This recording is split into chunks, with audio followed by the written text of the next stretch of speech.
Hello and welcome to the Daily Comic and Collectible, episode 330. Well, today, the collectible of the day is the Hasbro Toys, Marvel Legends, X-Men line, Caliban Build-A-Figure Wave, Skullbuster action figure. An enemy of the X-Men, the cyborg Skullbuster is a member of the villainous gang called the Reavers. This 6-inch scale action figure of Skullbuster is designed directly from the Marvel X-Men comic book series and features detailed sculpting and deco. Figure even has a molded ammo belt with holster with hand-painted bullets. Plus, the head sculpts are amazing. Skullbuster is fully articulated for posing in play and comes with a Build-A-Figure arm to help complete your very own Caliban action figure. Released in 2019 by Hasbro Toys. Now, the comic of the day is Uncanny X-Men, Volume 1, issue number 229, with a cover date of May 1988, with story by Chris Claremont, art by Mark Silvestri, and cover by Mark Silvestri. This issue is titled Down Under. We open in Singapore. It's a typical day of business at the Hone International Bank, as Jason Hone shows Mrs. Pei and her two children around the bank. This tranquility is ruined when the bank is suddenly sieged by the Reavers, a group of cyborg mercenaries who teleport in with guns blazing. When the Reaver known as Skullbuster grabs the owner and demands that he provide the combination, which he cannot do because he can't talk because the cyborg is choking him too hard. Jessen pipes up and tells the mercenary that there is no combination, that the vault automatically locks for 24 hours during an emergency, and to leave her uncle alone. Skullbuster instead breaks the man's neck, and his colleague Bonebreaker uses a laser cannon to blast through the vault. As the Reapers begin looting the facility, Pretty Boy decides to take Jason as their hostage, and they teleport away. They come out on the other side of the teleportal in Australia, where they once more threaten the Aboriginal mutant teleporter Gateway that they will desecrate his land if he refuses to continue to help them pull off their heists. The group then begins to party hard, like they usually do. Pretty Boy takes Jason down to his room, where the Reavers keep all their stolen loot, and tells her that he's going to make her one of them, so he can use her financial skills to properly manage their money.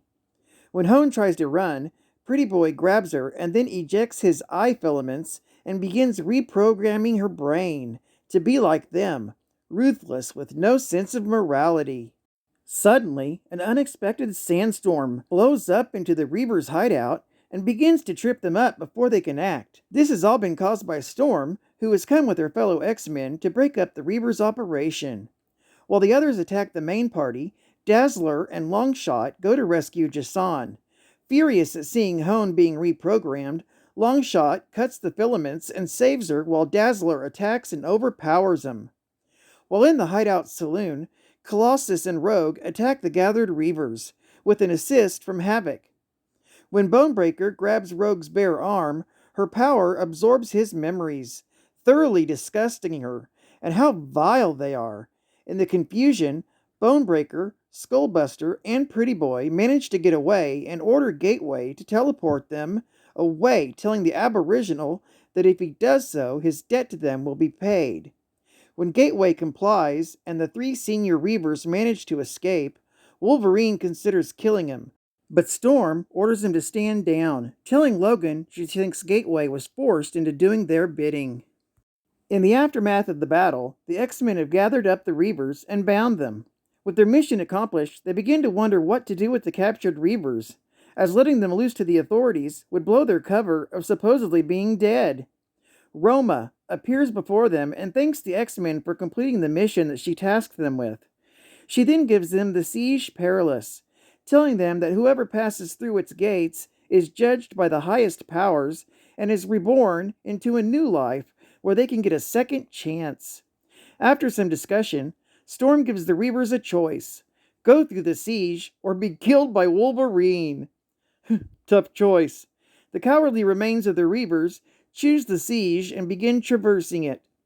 Jason cries against being forced through the siege, telling them that she was the Reaver's prisoner. The X-Men decide to leave her be and ask Roma to teleport her back home, something that Roma does thankfully. Before departing, she tells the X-Men that they now have a bold new direction to go into, and leaves the Siege Perilous in their care, telling them that if they choose to, they can send themselves through the portal to take on a new life. However, the X-Men all unanimously agree that they will stay together and go after their enemies before they consider doing this. As a final word, Roma tells the X-Men that she has caused them to be invisible to any scanning or detection method, be it technological, magic, or biological in fashion, save for the devices within the Reaver's base. With that, she departs and tells the X-Men that they have the opportunity to lead the world and that the future rests in their hands. Geek Fact: this is considered a key issue, being the first appearance of Jason Hone, who would become Madripoor's Tiger, Gateway, a powerful mutant teleporter, and the first appearance of the Reavers, Skullbuster, Pretty Boy, and Bonebreaker. Bonus Geek Fact: Gateway is an Aboriginal Australian mutant, and later found out to be Bishop's great-grandfather. He has the ability to open trans-dimensional gateways. He can also teleport anywhere in the world and to any time, and even to other dimensions and other Earths. He also has the ability of psionic speech. He can communicate with any telepath anywhere and prefers it over regular speech. He can also view other times, dimensions, and planes. He's virtually omniscient.